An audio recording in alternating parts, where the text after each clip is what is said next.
warahmatullahi wabarakatuh. Sahabat Hikmah, bagaimana kabarnya hari ini? Semoga selalu dalam lindungan Allah Subhanahu wa Ta'ala.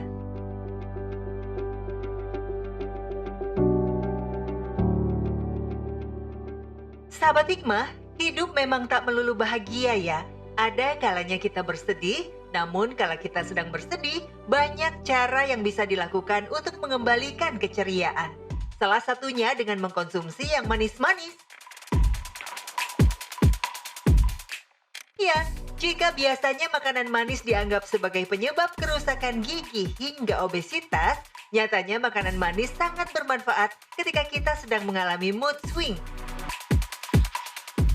Saat mengkonsumsi makanan manis, otak akan melepaskan hormon serotonin yang akan membantu menstabilkan suasana hati. Selain itu, makanan manis juga meningkatkan produksi hormon dopamin yang akan membuat bahagia orang yang mengkonsumsinya. Sahabat Hikmah, makanan manis nggak mesti mahal loh. Tuh lihat, anak-anak ini mengkonsumsi makanan manis yang cukup terjangkau. Gulali. Meski terkesan jadul, nyatanya di sudut timur ibu kota masih ada yang menjual gulali keliling. Harganya juga murah, hanya Rp2.000 untuk satu gulali. Karena enak dan dapat cerita dongeng sama yang lain-lain. Tentu saja penikmat gulali bukan hanya anak-anak. Orang dewasa pun masih memburunya. Maklum saja, pedagang gulali kini hanya tinggal hitungan jari. Jajanan SD, ya udah lama banget tuh ya. Karena kan sekarang udah jarang banget. Jadi kebetulan pas abang lewat ya saya panggilin beli dot sama ayam paling. Karena kan dia banyak motifnya gitu ya. Jadi kita bingung buat milihnya yang mana gitu. Tapi lebih suka itu sih. Wawan salah satu yang masih bertahan menjual gulali. Ya, sejak 20 tahun silam ia menjual gulali di kawasan Cibubur dan sekitarnya.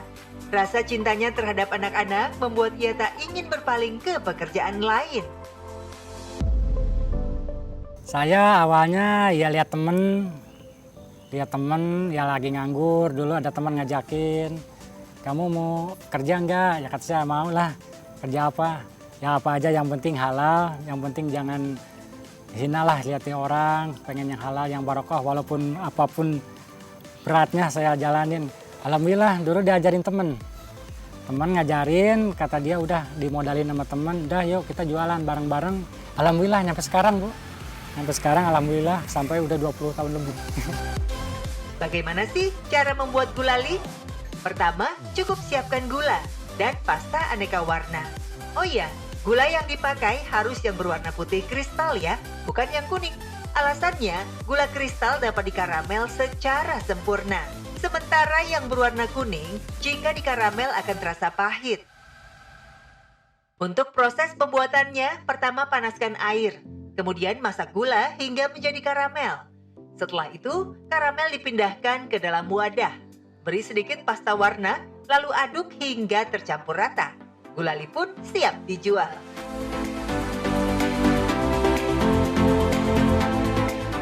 Wawan biasa menjajakan jualannya di pagi hingga siang hari. Sementara untuk tempat berdagang, Wawan tidak memiliki tempat mangkal khusus. Wawan akan berhenti di mana banyak anak-anak bermain. Dari sini kan agak lumayan, dan dari Cibubur saya kan kadang-kadang lewat Jalan Raya Bogor, nyampe ke Depok, jualan keliling-keliling aja Bu, ke Gandaria, ya kemana aja maunya lah namanya jualannya Bu, nyari-nyari anak-anak.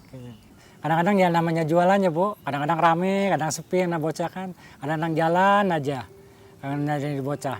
Ya sering juga sih kesengklak, pas kita balik kadang-kadang kepleset, jatuh juga gitu, pernah juga.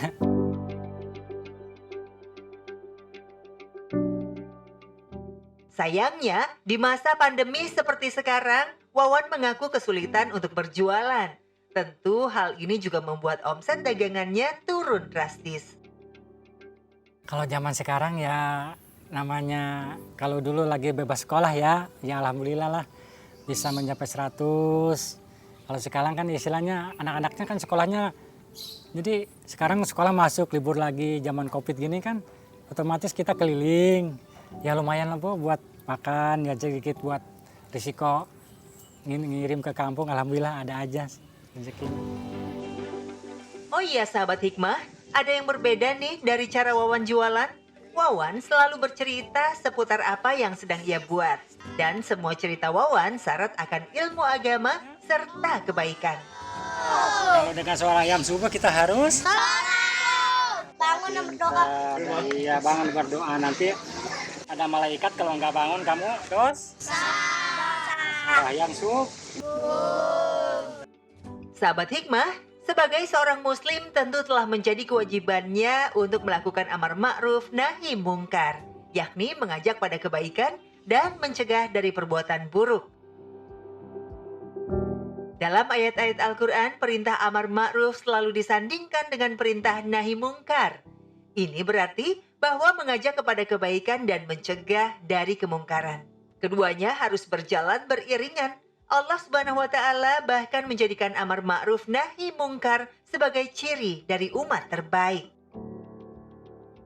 Wahai anakku, tegakkanlah sholat dan perintahlah manusia untuk berbuat yang ma'ruf, dan cegahlah mereka dari yang mungkar, dan bersabarlah terhadap musibah yang menimpamu. Sesungguhnya yang demikian itu termasuk perkara yang penting. Quran Surat Luqman ayat 17. Subhanallah bukan? Betapa besar kasih sayang Allah kepada orang-orang yang menyayangi dan peduli pula pada saudara seimannya. Sahabat hikmah, sebagai muslim, Wawan tentu tak meninggalkan ibadah sholat. Wawan pun kerap menyiapkan pakaian ganti untuk ia gunakan dalam beribadah. Baginya, ini sudah jadi kebiasaan wajib yang ia lakukan sebagai seorang muslim.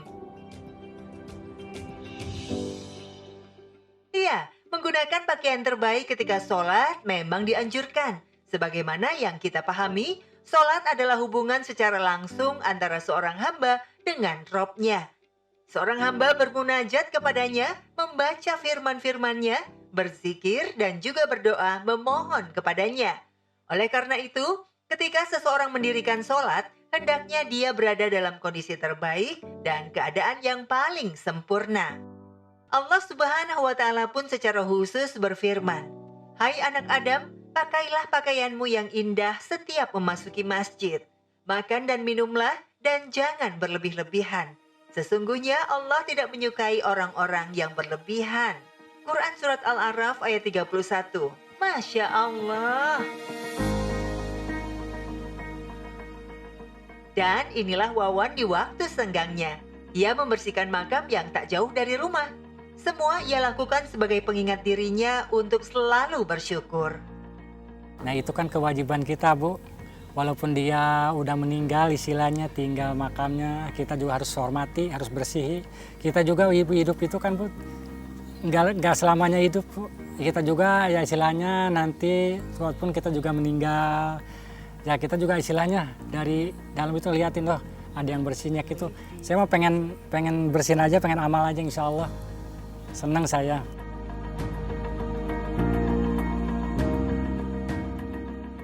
Sahabat hikmah, banyak manfaat yang bisa kita dapatkan dari mengingat kematian.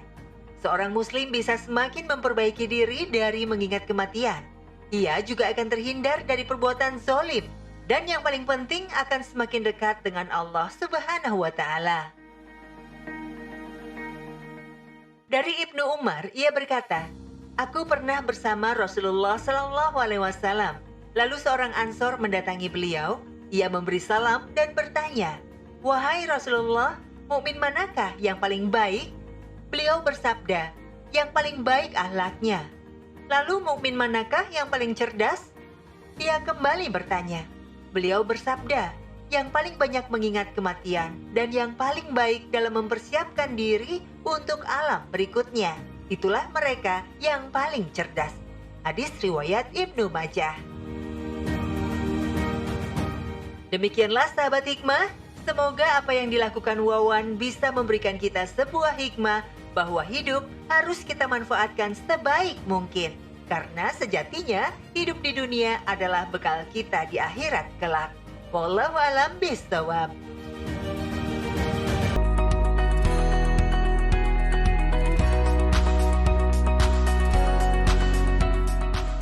Minggu pagi ini ada rencana kemana, hayo?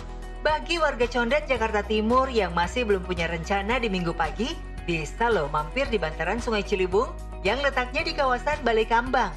Di sana kita bisa menghabiskan waktu bersama keluarga sambil bersantai, mancing, bahkan berkaraoke. Iya, meski terlihat sederhana, nyatanya kegiatan ini banyak diminati warga sekitar loh. Angin, pokoknya adem rasanya, suasananya. Hari biasa anak lagi ngaji, jadi kita berdua di sini. Kalau minggu sama anak sambil olahraga. Ada senamnya juga kok. Selain warga yang ingin santai, ada juga nih pedagang yang menjajakan jualannya, termasuk pedagang mainan. Zainal salah satunya. Ia menjual mainan anak tradisional. Jualan main ini karena nggak capek, itu kan nggak boleh meleng. Kalau meleng sedikit, tinggal udah anak-anak pada masuk di sekolahannya. Kita harus gelap-gelap bangun, gelap-gelap terus nggak sempat nyuci tuh bintal-bintal lah, keburu-buru. Kalau ini nyantai, jualan itu nyantai karena kering, nggak kotor, dan lagi terus bisa jual. Kalau nggak habis bisa buat besok-besok. Itu masalahnya, ini itu doang. Bukan tanpa alasan ia berjualan di bantaran Sungai Ciliwung. Jarak yang dekat dari rumahnya menjadi satu alasan kuat. Setiap hari Zainal akan berjualan mulai dari pukul 7 pagi dan akan pulang jelang asar. Sebelum berjualan di bantaran Sungai Ciliwung, Zainal biasa mangkal di beberapa titik, seperti Cijantung dan juga Kalisari. Sayangnya, pandemi 2 tahun belakangan membuat jualannya tidak begitu laris. Karena usianya sudah menginjak 71 tahun, semua mainan yang Zainal jual tidak ia buat sepenuhnya. Mainan sudah tinggal ia tempel dan haluskan. Kondisi mata yang sudah mulai rabun dan badan yang tak lagi prima menjadi alasan utama Zainal tak membuat mainannya dari awal. Dari satu mainan yang ia jual seharga Rp5.000 hingga Rp10.000, Zainal bisa mendapatkan untung sebanyak Rp1.000. Zainal pun tak pernah menjual dalam jumlah banyak. Dalam seminggu, setidaknya ia hanya mampu membeli dari pemasok maksimal 50 buah mainan. Penghasilannya sehari ya 100, misalnya buat belanja lagi, misalnya 100 ya, buat belanja 20, tinggal 80. Buat makan, buat ongkos ya, begitulah paling 50 sehari.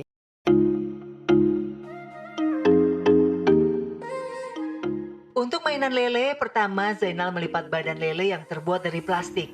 Kemudian gabungkan badan dan kepala menggunakan isolasi. Bagian bawah kepala diberi roda yang dililit benang dan juga karet. Kaitkan karet di ujung mulut ikan menggunakan kawat. Terakhir, beri tusuk bambu sebagai pegangan. Mainan lele pun siap dijual. Sementara untuk lotokan, Zainal perlu menghaluskan bagian demi bagian bambu yang sudah dipotong kecil. Gabungkan antara potongan bambu kecil dengan bambu yang sudah dibentuk mirip gendang mini. Kemudian masukkan bagian bilah bambu tipis di bagian tengah. Jangan lupa beri penahan untuk mengeluarkan bunyi. Dan klotokan pun siap dijual. Tentu sebelum menjual semua mainannya, Zainal tak pernah lupa mencobanya satu persatu, agar mainan yang ia jual tidak mengecewakan siapapun yang membelinya. Sayangnya, hingga kini Zainal masih hidup terpisah dengan anak serta istrinya. Istri dan keempat anak Zainal tinggal di kampung halamannya di Subang, Jawa Barat. Zainal akan pulang 1 bulan sekali, dan itu pun tergantung kondisi keuangan. Ya, kasihan anak juga punya beban sendiri masing-masing. Lagi kebanyakan minta ya malu. Malu. Gak enak. Kasihan juga, gak enak juga. Sahabat Hikmah, suami menafkahi keluarga adalah kewajiban. Keutamaan mencari nafkah bagi suami amatlah luar biasa. Ketika suami pergi di pagi hari dan pulang di malam hari untuk mencari nafkah, insya Allah akan membalas setiap keringat yang menetes karena lelahnya dengan pahala yang besar. Sungguh tak ada amalan yang sia-sia jika benar-benar diniatkan karena Allah dan sesuai dengan petunjuknya. Dari Abu Hurairah, Nabi Shallallahu Alaihi Wasallam bersabda, 1 dinar yang engkau keluarkan di jalan Allah, lalu 1 dinar yang engkau keluarkan untuk memerdekakan seorang budak, lalu 1 dinar yang engkau keluarkan untuk 1 orang miskin, dibandingkan dengan 1 dinar yang engkau nafkahkan untuk keluargamu, maka pahalanya lebih besar dari amalan kebaikan yang disebutkan tadi. Hadis riwayat Muslim. Untuk itulah Zainal masih semangat mencari nafkah bagi istrinya, sekalipun ia harus rela hidup terpisah hingga hari tua. Namun ada satu hal yang masih ia syukuri. Ia masih bisa berdekatan dengan sang adik Abu Bakar yang juga memiliki profesi serupa dengan Zainal. Alhamdulillah, bersyukur banget bersyukurnya. Saya ada makan satu ya seorang sepotek itu, misalnya ada nasi 2 bungkus seorang sebungkus itu. Ada rezeki tiap hari. Gak pernah berantem. Oh, boro-boro berantem. Kasihan banget. Malah kalau kalau misalnya namanya sama saudara ya, minjem duit apa 10-20 udah nggak bayar nggak apa-apa, ridho ikhlas.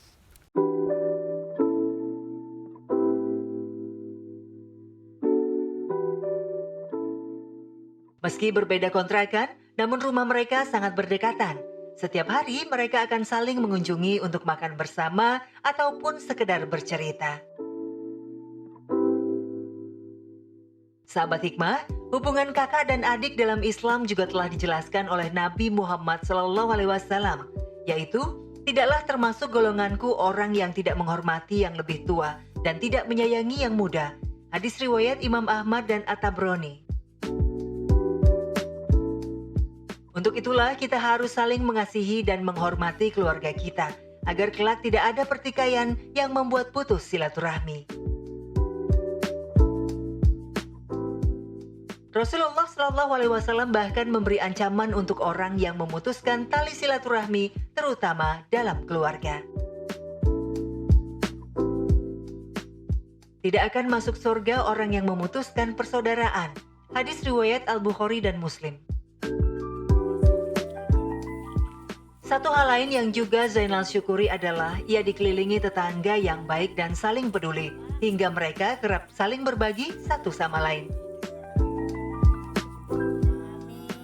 Ya kalau kita masaknya banyak, kita suka ngasih. Kalau ada rezeki, kalau lagi nggak ada rezeki ya kita sama-sama gitu. Masya Allah, itulah juga satu alasan mengapa Zainal enggan berpindah kontrakan yang sudah ia tempati selama 30 tahun belakangan.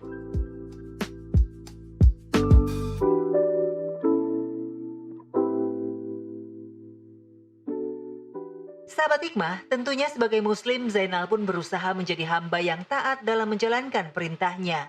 Ia bahkan memuliakan rumah Allah dan tak lupa Zainal pun selalu mengaji di akhir hari.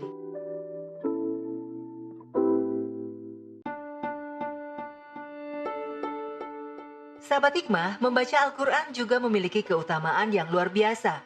Satu huruf dalam Al-Quran yang kita baca akan bernilai 10 kebaikan. Selain itu, Al-Quran juga akan memberi syafaat bagi yang membacanya di hari kiamat kelak. Dari Abi Umamah Al-Bahili radhiyallahu anhu, bahwa Rasulullah SAW bersabda, "Bacalah Al-Quran, maka ia akan datang pada hari kiamat sebagai syafaat bagi yang membacanya." Hadis riwayat Muslim.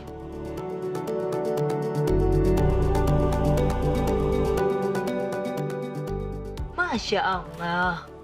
Sahabat Hikmah, semoga dari kisah Zainal kita bisa memetik sebuah hikmah bahwa sebagai Muslim haruslah terus berusaha menjadi baik, tidak hanya untuk diri sendiri, namun juga bagi sesama manusia dan Allah Subhanahu wa Ta'ala tentunya.